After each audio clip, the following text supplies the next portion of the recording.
Yeah, it's so wonderful to see you and to have a full house. Thank you. It's beautiful weather, but you chose to be inside with us. I appreciate that.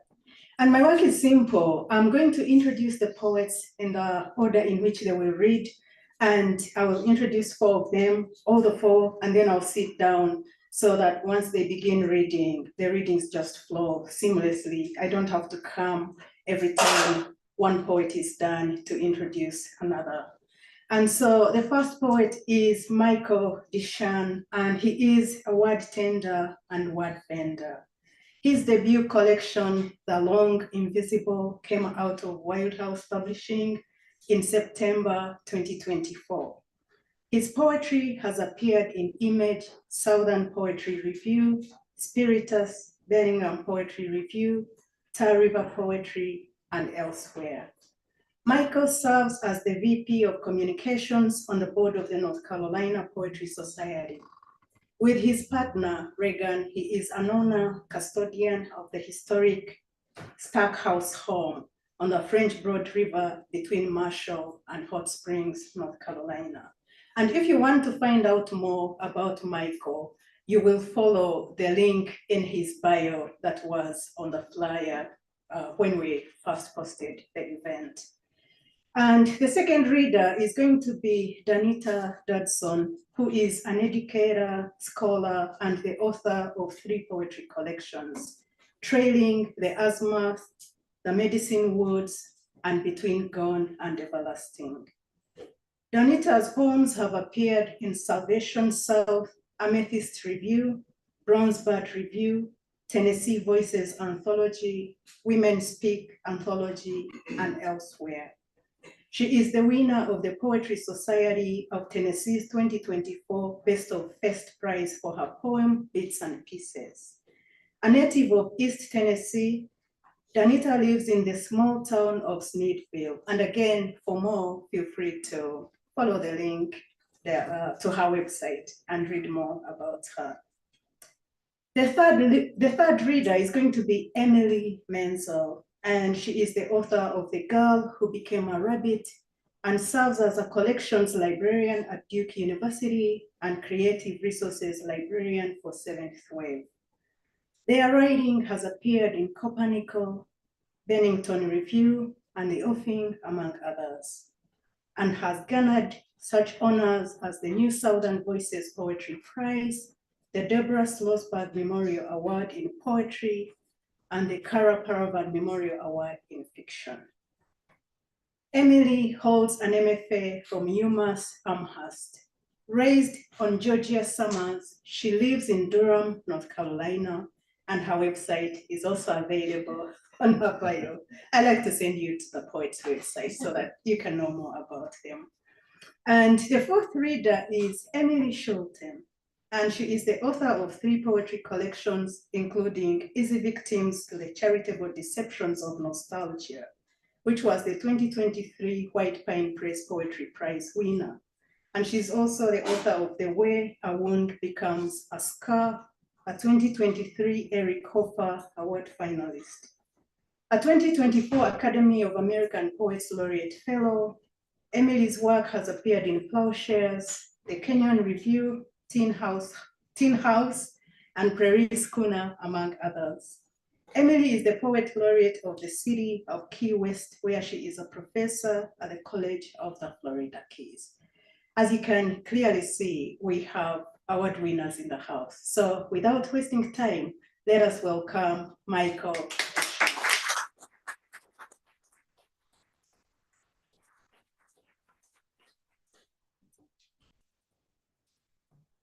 Rosie, thank you so much for the introduction. Thank you for all that you do for poetry, for the Asheville arts scene.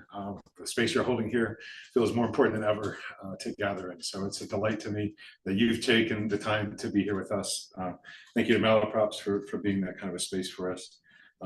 As I looked at the poems I wanted to offer you today, I collected 5 poems out of my new collection, my debut collection here, to bring you. I was looking for something thematic to hold them together, and it occurred to me that they're all love poems in a way. So we could use some love poems right now, I think, yeah. 2 romantic poems, one poem that's sort of a love poem to myself, a poem that's about a particular place that I love quite a lot, and then a poem that I think is a love poem for us all. So I'll begin with one of the romantic poems. It's called Obad. An Obad is traditionally a poem written about lovers parting at daybreak. Obad. Do not go, little hour, salt pinched from the sea of time. Do not go. My kiss prayed all night against your great arrival, but now my Jacob mouth clings to you, breaking light. The silence before love pulls itself apart against the current of its own longing is the most terrible silence I know. My mouth is a lake with a hole in its bed. All my words run back and drain down into my heart where no one can hear them. I want you with me in this wordless place, but lie still in your dream. Do not bring us closer to the unlocked door. From the hidden waters of the fallen lake, I will draw up the words, little hour before the ache. Never go. Be always here. A rest she may lie in some other lonely day.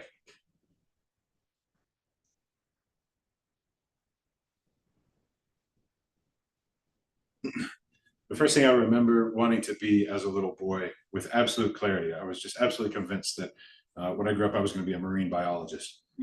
I grew up on the west coast of Florida. We lived on a lake. We were close to the ocean. These were all influences, but the thing that did this to me was watching reruns of Jacques Cousteau.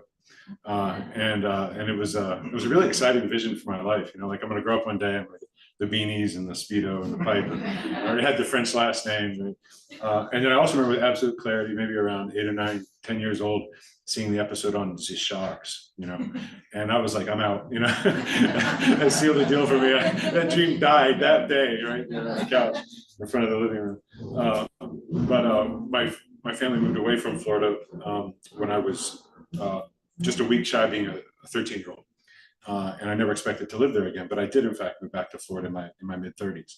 And I spent a lot of time out on the water, about an 11 and a half foot fishing kayak. And I would go out and fish 2 or 3 days a week when I could do it.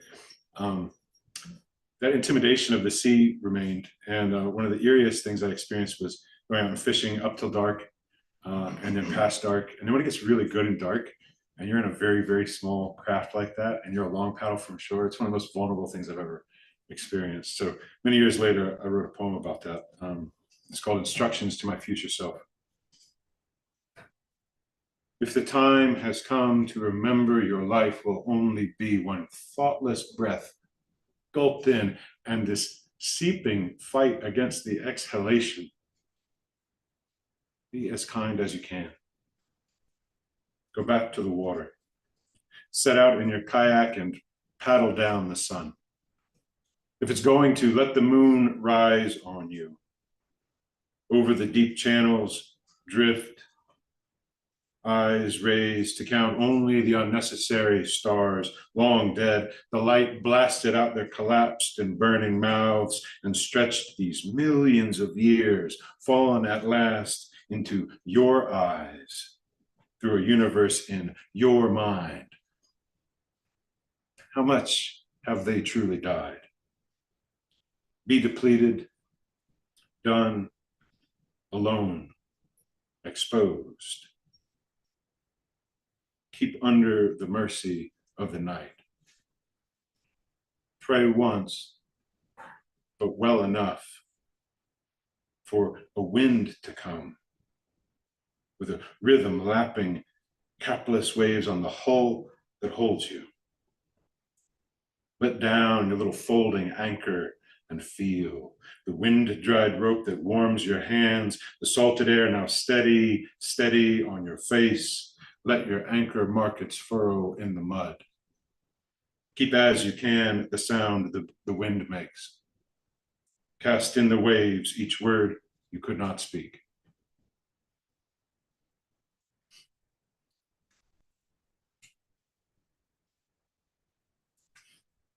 So as Mildred mentioned, Regan and I are the proud and sometimes overwhelmed new owners of the Stackhouse property out in Madison County, which is amazing and huge. But for the first 2 years of our life together, we lived in a 600 square foot apartment right around the corner from Warren Wilson. If you know that area, anybody know Riceville Road? You got that really sharp bend in the road right there by the fire department. I fell in love with that area, but that bend in the road in particular, and I wrote a poem about it called Birthday Pastoral. I was thinking also of Elizabeth Bishop's wonderful poem, The Bite, which she wrote on her birthday, which is a poem I usually remember to read on my birthday ever since I found it. Birthday Pastoral. The wide tongue of meadow tapers to a bite in Riceville Road near the volunteer fire department. Driving through that quick sweeping curve, you have the best view of the valley for a second, for another, for one more. I cannot choose what I love most. The surfeit spirit of summer rioting over this ground, or the fence. Long wands of Queen Anne's lace hold forth among the insistent stalks of skydrop chicory blooms. The fence has two parts, its rotting posts and the breathing emptinesses between them where the rusted barbed wire was stripped away. And across the road, behind a proper gate, mapped black cows rove like wonderful things that happened to me, but I have since forgotten. This little turn in the road was a good place to stop for the long, wild, full-throated view, early and quiet, another last morning.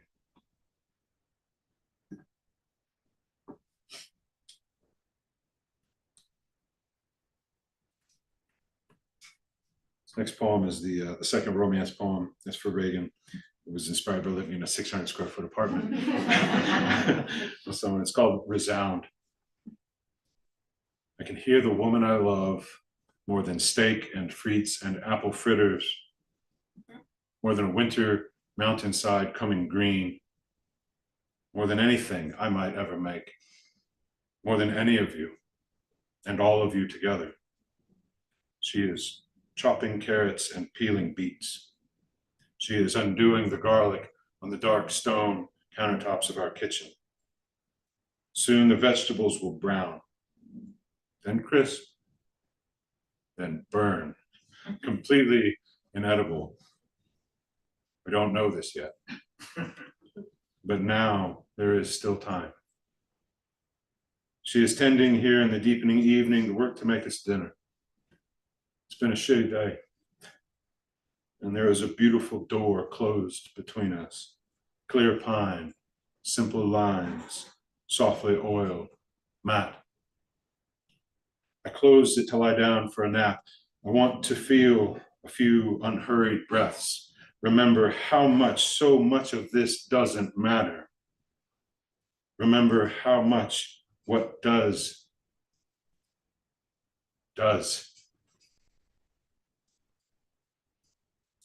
Instead of sleep, the good, soft sounds of her hands reached me, dimmed some by these years, and the door. The day with all that's wrong is, and yet I rest here in the sound of the one I love more than anyone alive, staining pink her sure and perfect hands.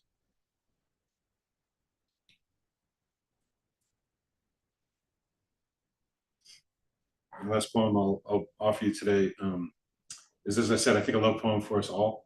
This is one of those poems that just arrives. It rarely happens, but when it does, it's the kind of thing, I'm glad for forever after that. It's called In These Last Minutes. Say the burning, unsaid thing. Say what there is time left for. Quarter no cleverness in these last minutes. Say the names of the unloved. Say slowly those names you hate. Empty the great gulch, the scorched earth of your heart. Say then The old adversary knocks. Say every fierceness you rehearsed balks before his ugly, benevolent face. What now? Do you need to know why? Forgiveness heals before pronouncing some say the burning, unsaid thing.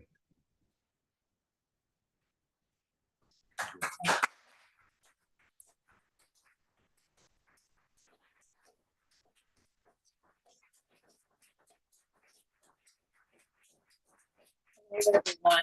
Michael, you're a tough act to follow. Thank you, Mildred and Stephanie, as always, for all that you do. I'm blessed to be back in Asheville and at Malaprops and reading with these fine poets that I've befriended. And thanks to all of you attending here. This is a crowd. I've read at Malaprops before. This is the largest crowd I've remembered. And thanks to everyone who's out there watching from home. I'll be reading from my latest collection, Between Gone and Everlasting, which is a study in grief after the passing of my father. And when a parent dies, especially the last one, it marks a major life event. The bereaved must recalibrate so many things through the lens of memory and in the liminal spaces where the departed somehow still speaks. So though this collection is profusely personal, it also echoes the universal, as you've heard from Michael. The personal can become a part of unity, of connection with others. So now, more than ever in these times, it's so necessary that we share each other's griefs, that we talk about our griefs, and we honor our losses. And that's how we begin to heal. So I'm going to start with the first poem in the collection, Out the Gate, that I dedicate to anyone right now who may be feeling loss, disillusionment, and uncertainty. I get you. And I think so many of us do. No trail through grief. A hill walker on an uncharted journey, I must walk where there's no trail through grief. Adrift in this craggy, dense wilderness.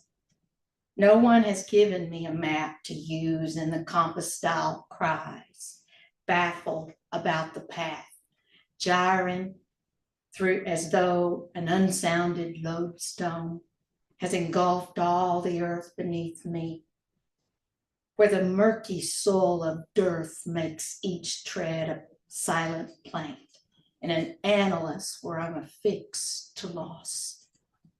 The azimuth is faint and transmuted across hours, days, and months, causing me to wonder where I've trekked, miles or just a few steps.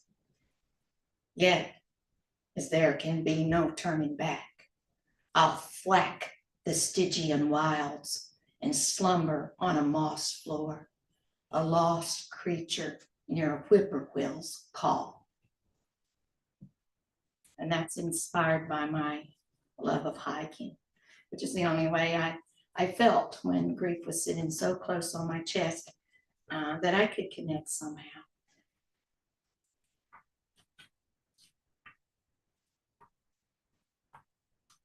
For those of you who may not know, I make allusion to an Epiphone, and that is a brand of guitar. So that occurs in this poem. Threads. Though it undoes the heart in its home place like a seam ripper, slitting through the familiar threads of a cherished heirloom quilt, always in view. Its once fastened lines and borders frayed. Grief still holds on to the patches, refusing to yield the imprinted fabric of years, such as the daughter's memory, resistant to wear, of the day you insisted I meet Shakespeare, giving me a book of the bard's seam work, knowing I would stitch my own life's rhyme. The taut fibers of gratitude are woven in me, and memories aren't as gossamer as I thought they might be, smiling as light in a dark room, like the shine of the Epiphone's wooden frame that you placed in my hands for the sake of joy. Humming a hymn for me in the distance, you remind me that I've been sown to you. Old man, walking floors in a tatty gray sweater, your hands tucked inside the pockets as if you held on to the very yarns of life knitted there.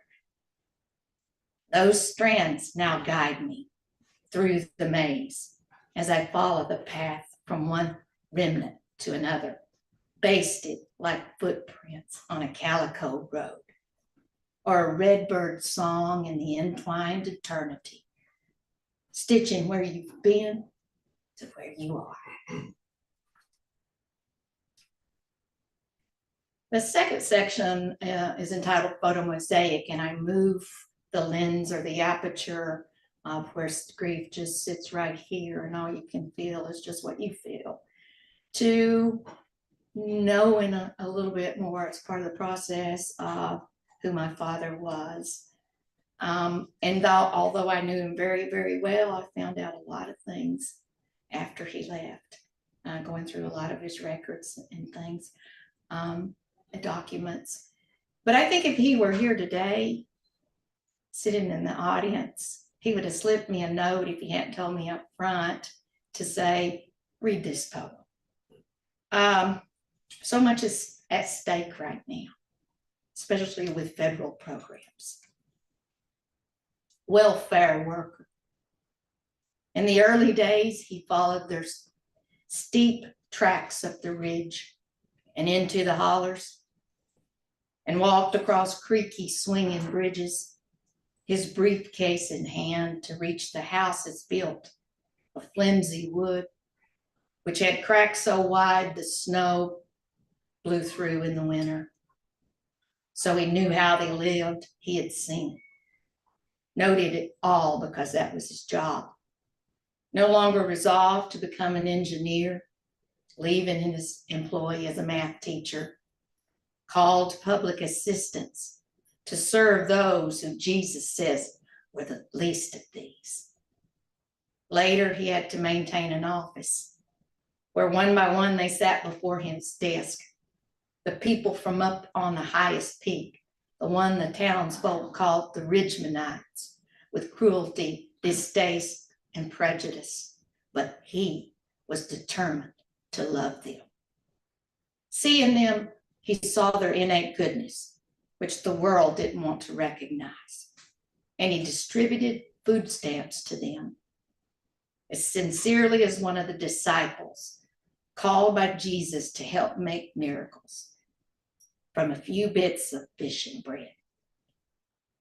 It was his own childhood that rose again when he saw their struggle and remembered his life in a holler along Big Creek, born at history's crux amid 2 world wars and the Great Depression in 36, to sharecroppers fighting to subsist, who somehow nursed him through scarlet fever and rejoiced his healing by insisting that he walk over 2 ridges to school, accepting the help of neighbors who cared.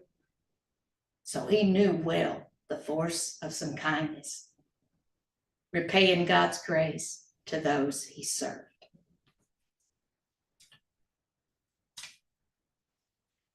As I hope the previous poem showed, I feel the world will be a lot better off with more men like my father in it. Oh, rhododendron soul. The understory abides in shade behind the bright limelight of wonder, the veiled comrade of the old growth, obscure green below the overstory, like the rhododendrons that shelter underneath impressive tall hemlocks. Fair robins to the woodland batmen, in symbiotic link and tandem life. Just like them, sweet old gentlemen, you were here in these Appalachian hills, quietly aiding the largeness of others, living with them in calm coexistence, growing miracles even in an acrid soil that had lost gratitude for men like you, the ground cover of the old civility, the underwood of the howdies and amens.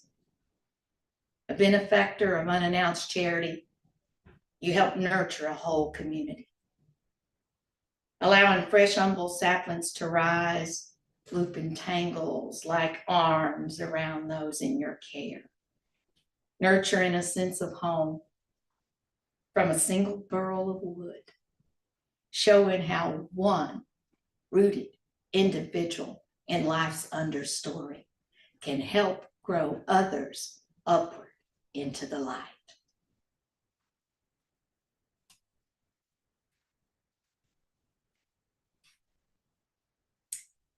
The third section is entitled Map of Home, and this collection moves from through the process of grief and knowing my father to opening an aperture even wider to the landscape from which he came.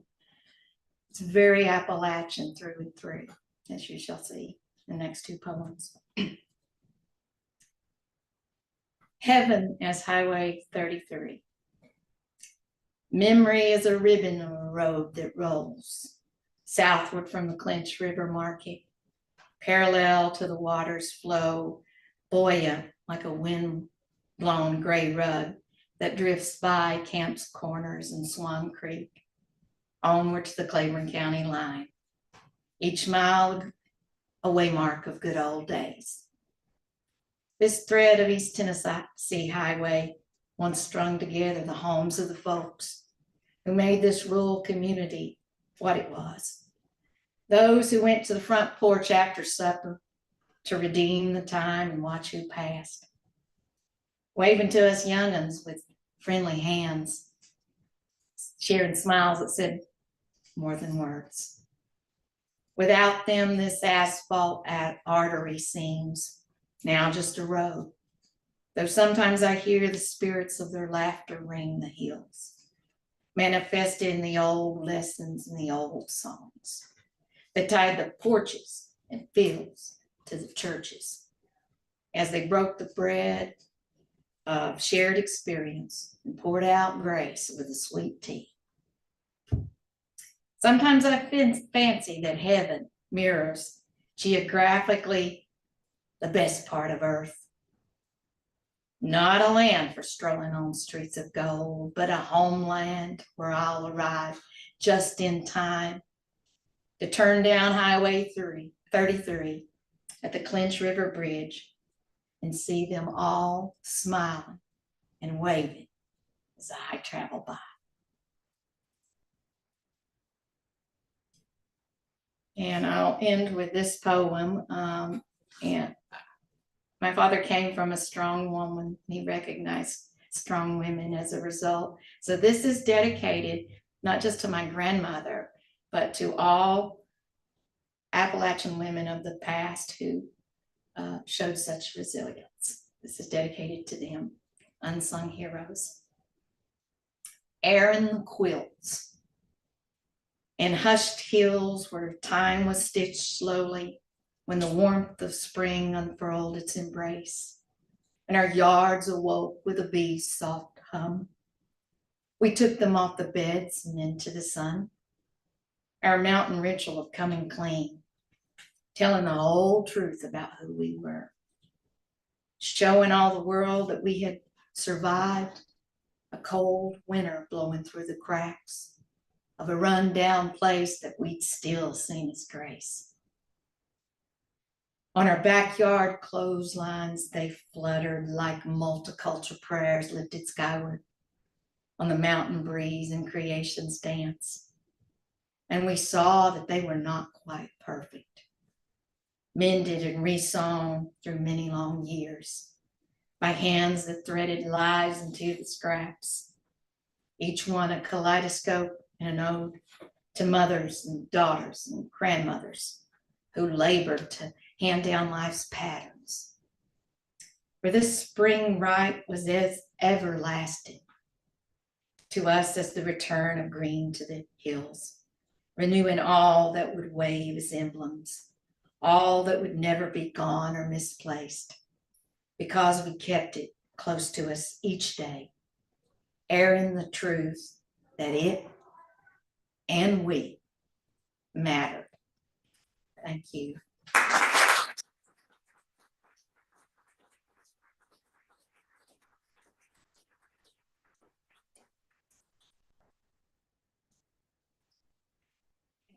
Link this up. Maybe. There we go.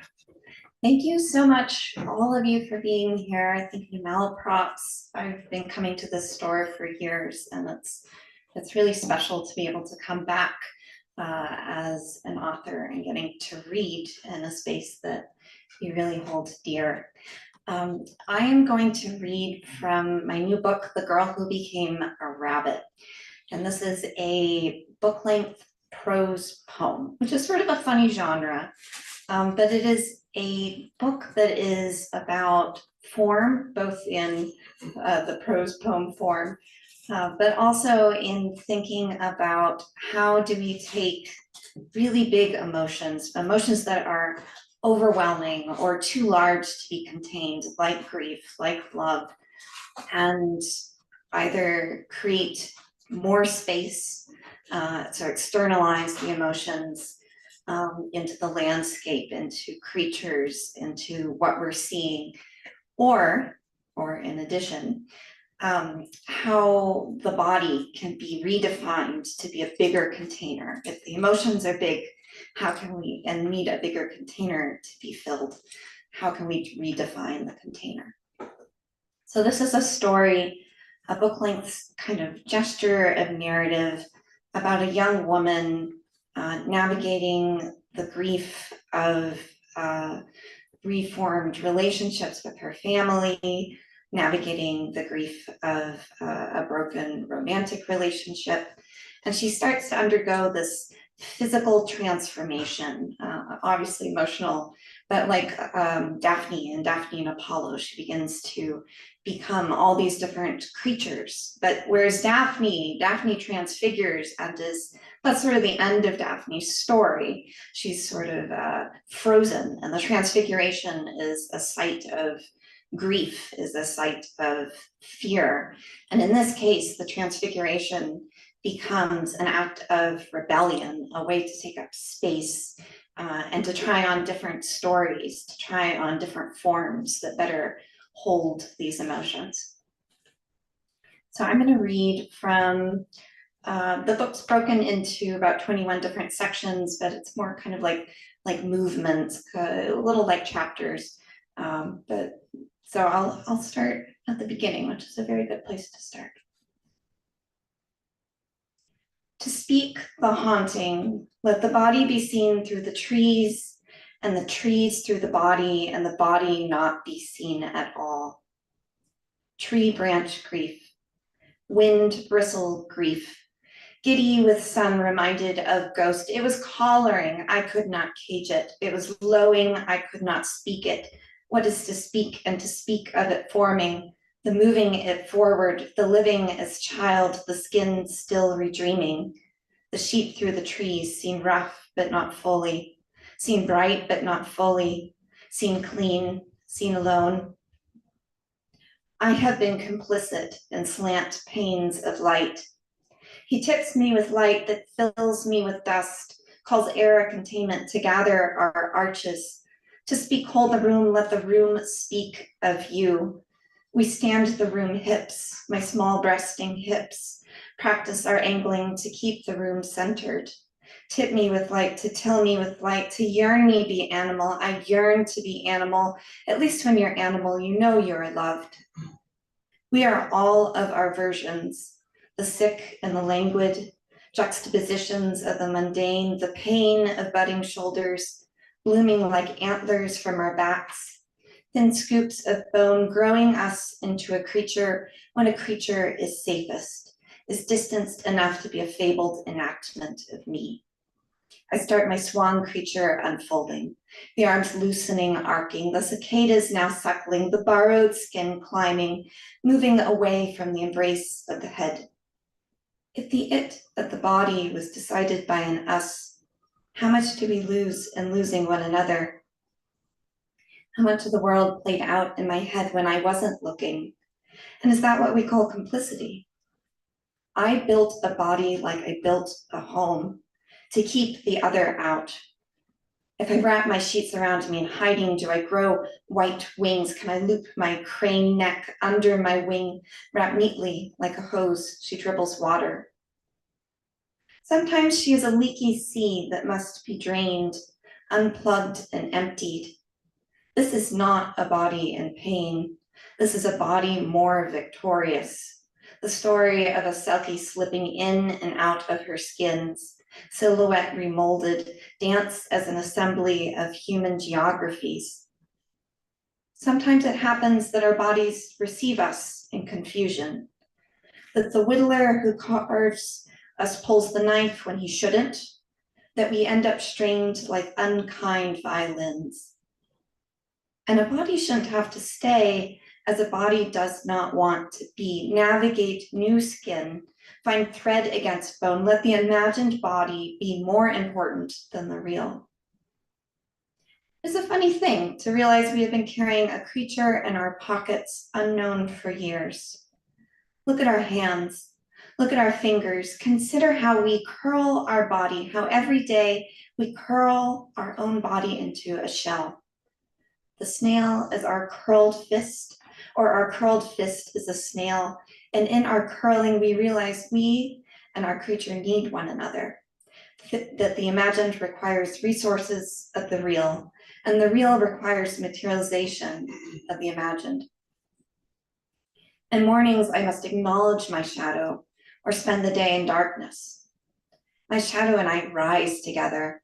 My shadow rolls a tantrum on the floor, and I step over her to retrieve my coffee. When I dress, I slip her on like silk stockings, but we both know she's no luxury. She winds her way up my legs.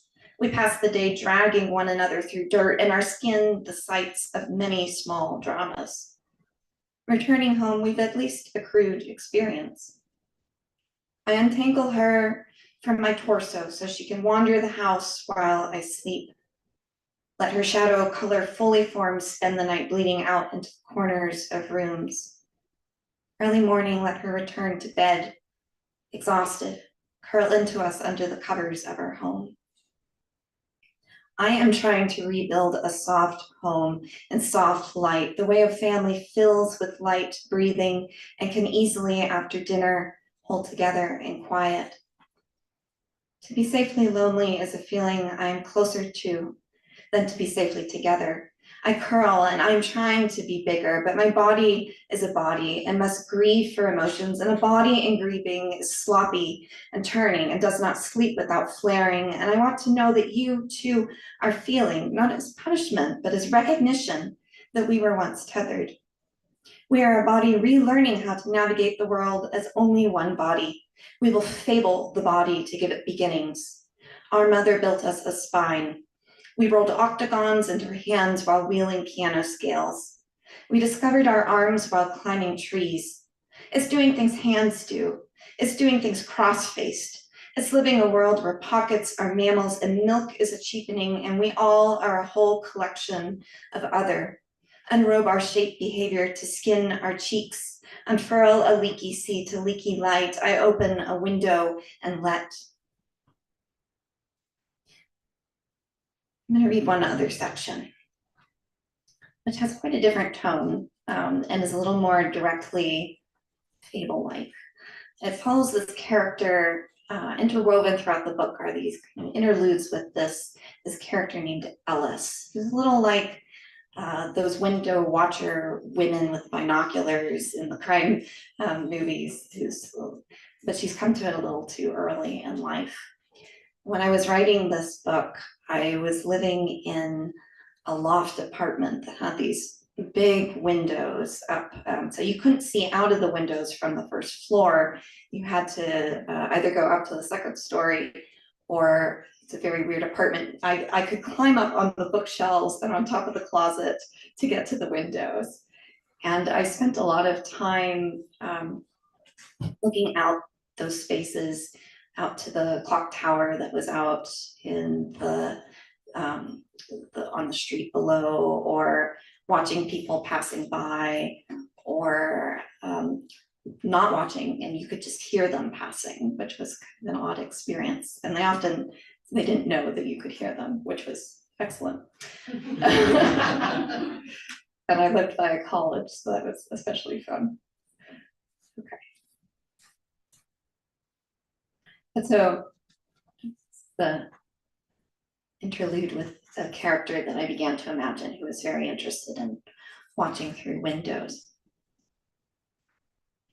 Ellis has been coveting a stone in her neighbor's front yard for some months now.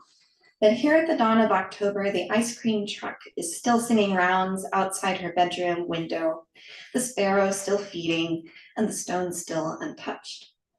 Tomorrow will make 3 months since she began her coveting. We're unlikely to find a better one, advises her brother, and he is right. Such specimen are rare. Each evening, Alice and her shadow walk along the gutter of Eckart's Lane to the warm asphalt cul-de-sac to observe the stone in neighborhood evening. It is a gray stone amongst an arrangement of mostly white stones. Old nose, bold shoulder, thin scar skirting its back. It is easy to spot from the end of the neighbor's driveway. Each evening, the fluorescence sits kindly in the trees. Each night, the fluorescence sits kindly, and Alice checks on the thin scar stone. It must be quite lonely, pressures her brother. You should capture it soon, pressures her brother. But Alice has been trained as an observer, not as an enactor. How to perform a list of tools and nets required for extraction, she is exceptionally cautious about approaching the stone with an incorrect arrangement of skin. Should she approach incorrectly, the stone might grow startled and turn in character. A stone may sleep steady at the edge of the azaleas, but approached by rough boots or scrape of a trowel, the mode of acquisition is essential. The last weekend of October, Sunday morning, sunny day, Alice ties her boots to her feet, selects a silver fishing net from the garage, and walks the gutter of Eckart's Lane to the cul-de-sac to sweep the lawn gently, and she steps onto the lawn. And the old wolf saw his reflection in the local swimming pool, a small path through the woods to reach the water. The trees stood kindly in their fluorescence, and their fluorescence sitting kindly in the trees. And we'll stop there. Thank you so much.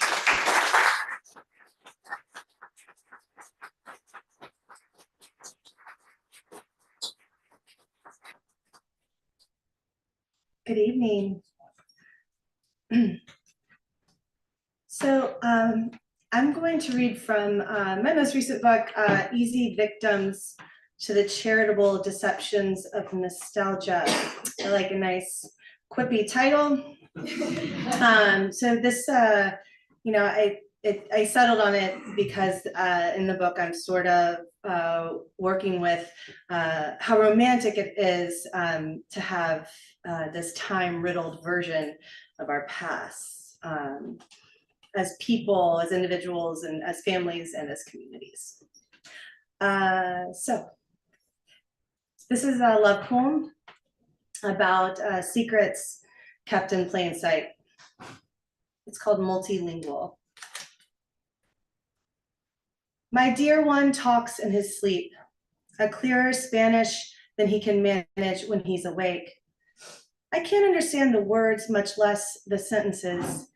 And more than once, I've asked him if these strung together phrases are love for another woman, someone before me, with sharp features and the unattainable loveliness I lost to him long ago.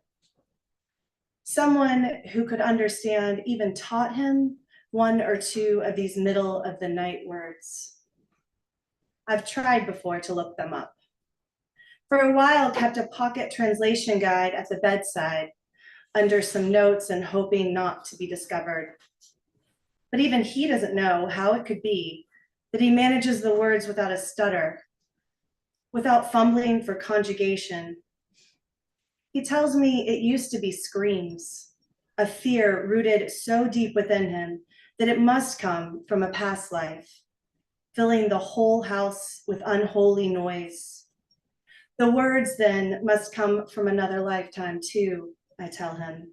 And I ask him to please speak of me in his next life, in any tongue he can manage, in the middle of the night, and next to any woman he might find in his bed. He promises to torment them all with translations of our life, the way he torments my nights with mysteries he's made secrets of by morning. So this book is largely set in Key West, where I live now, and has a lot of poems from my new family. I said before, it's a lot about family, and so I think there's so many ways that that morphs and changes over time. And as you get older, you start to see that with the family you've had forever, and you gather in new family and create new relationships and threads. And so this one is in that vein about my Key West family. Do you guys have somebody in your family that lies? They'll never admit it, but they do, right?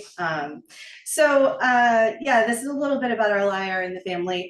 This is called El Lector. So in Key West, we had a large population in the early 20th century of Cuban cigar rollers who emigrated and lived in Key West and rolled cigars for a living. But in these cigar warehouses, there's what is a very special position, which is a lector. And this is the person who got to read to the rollers while they were rolling. So novels or newspapers from Cuba.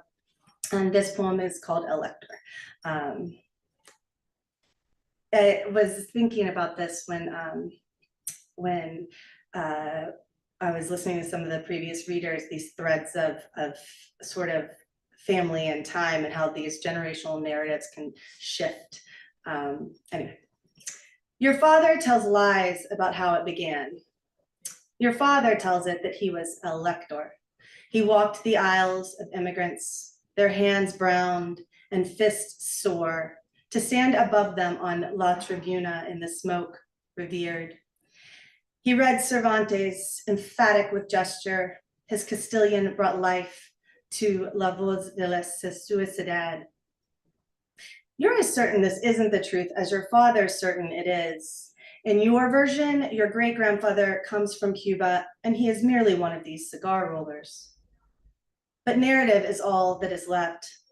So much of where you were born only exists in folktale. The pattern of barreling down to build more and higher has made a mass-produced tropic of your birthplace and exiled to memory all that is native, your legacy and oral lore, a telephone game mythology. The only truth you know is that you are confined to this island, set in the coral stone of your birth.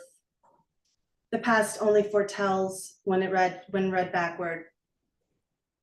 So I listen to you tell me your story in circles, a curse our children will inherit, their chronicle a catacomb that can't be unearthed.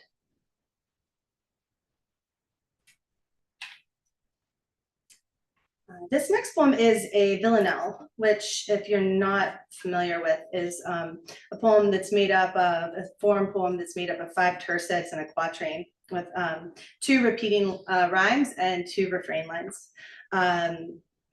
It's one of many climate crisis poems. Living where I do, I see a lot of specifically sea level, daily changes, and so naturally I write a lot about it. But I think we all know now that this is something no one is safe from, and it's really affecting all of us. So this poem is called "We'll All Be Drowned," and it has an epigraph from the Bible.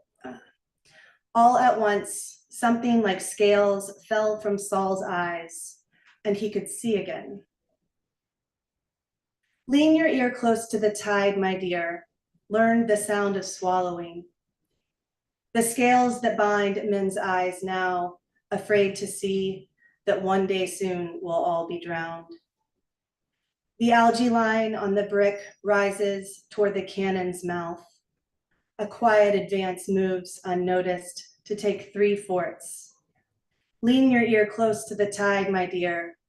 Learn the sound of language your children will know. The muted depth where you will kneel when it's thigh deep, too afraid to see that one day soon we'll all be drowned. Gather where that steeple raises a star to the sky, but don't pray. Picture on its angles where the seagrass will snag, and lean your ear close to the tide, my dear. Learn the sound. Prepare now for the fools who thought they built heaven to paddle among the fish in the streets, their own floundering, afraid to see that one day soon we'd all be drowned. Watch wood floors buckle, stone gardens grow. Submit to the glass breaking, everything turning blue, and lean your ear close to the tide, my dear. Learn the sound and see that one day soon we'll all be drowned.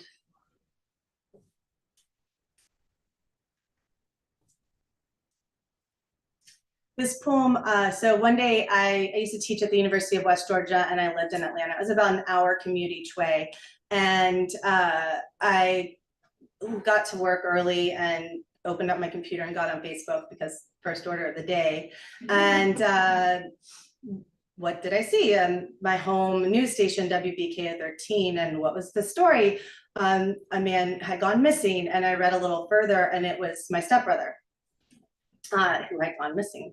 So this poem it's a love poem, but it's also about that sort of braided with that narrative. When my stepbrother went missing, I found out in a news clip sent from someone I didn't know well, a whole person lost, a shadow, dissipated in a cloud, like my friend who pictures the tumor in her sister's leg shrinking and it works. The heat of blood there, then gone. There were lights, plane blades, large groups breaking into small groups, into grids. They were dragging the creek, shining white lights onto ground, onto tree limbs, onto hollowed out nighttime. But he was nowhere. 6 feet and 2 inches of man, now wind. What would you do, you ask, if you woke up and I was missing? I want to tell you I would find you, even if it meant my whole life was a search, even if what I found was only remains. I would dream you out of coral until the sand gave slack enough to become your body. I would build you out of stilt roots and wire. No, out of bark and clay. No, out of even less, from a storm's first gust. But it's a lie. We both know I would come to waking each morning without wailing, soon without crying at all, and then just without, smoothing the bed covers, petting the panting dog. It took 2 days to find my stepbrother. He crawled out of the mouth of a cave where he'd slept and climbed the shale rock and knocked softly on a farmhouse door, oblivious to what had happened in the night. And the last poem I'm going to read for you is I was really digging your poem, Michael, about, what did you say, paddle down the sun. I've been out in a kayak where you watch the sun go down and you're out open water under like this giant moon. And this is my boat poem that I'm going to share with you guys, although it's not really my story. This is a story, this poem's called Viva Voce, and the story is about my husband's uncle. His uncle Dennis was gonna do one last deal. And he was running with some guys for some drugs to Jamaica, and this was the last one. He was with 2 guys and he was supposed to earn $1 million, which was a lot in '72. And They were intercepted by the Coast Guard coming back, but only 2 guys were on the boat, not Uncle Dennis. And they found his stuff, his backpack, and a recently fired pistol. But the 2 gentlemen said that it was he had he'd fallen right off the boat. And those men, I guess, were arrested for trafficking, but never for murder. And this is a poem about that story. But more than that, I hope it's about the way that our ghosts become part of our present by narrative. When my husband's uncle disappeared in the middle of the Gulf, his folded jeans and a silver pistol found on the abandoned skiff became a story told from Tampa down through all the islands. His family could be found in their sleep, meandering the hallways, checking the bedrooms, and sometimes finding their boy's drenched body in a spare bed where the ocean deluged from the quilt to the floor, pushing its way up the swell-stained walls. Here, there is always a phonograph tune. You will hear it from the sidewalk, coming from inside the houses, both the inhabited and the empty ones, where boards dangle fat with rot and metal sheets of roof are fallen to the footings. This is why we won't leave here, despite the rising tide and the growing divide between then and now. We are too afraid of abandoning our dead, and so sure we will watch our children grow and die here 1,000 times, our bodies unable to speak, forever telling history. Thank you all.